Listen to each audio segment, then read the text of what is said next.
My name is Bill Stevens. I live in Newtown. My 5th grade daughter was in lockdown on December 14, 2012. Unfortunately, her classmate's little sister was murdered in Sandy Hook that day when lockdown and 911 weren't enough to protect her from an evil person. Not protect her from an assault rifle or some type of inanimate object, but from an evil person. Quite different from the elaborate security you all enjoy here at the Capitol. It was fun getting frisks on the way in.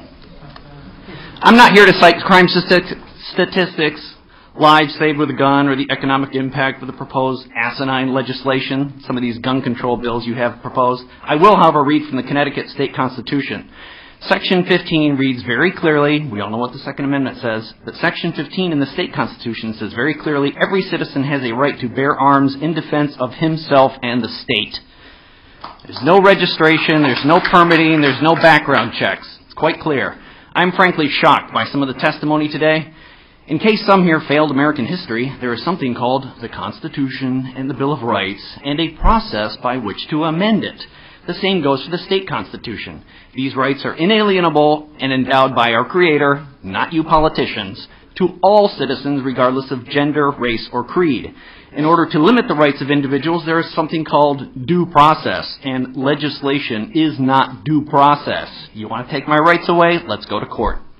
And with regards to due process, the final report with all the facts on Sandy Hook will not likely be issued until this summer. It was stated clearly in the newspapers. How can any legislation be passed in good faith or good conscience without all the facts? Again, gun ownership is a constitutional right, but it's not for everyone. That's okay, and shouldn't make gun owners suspects regardless of how many guns they have or how much ammunition they may have. My guns are not dangerous. They are at home, locked up, collecting dust and cat hair.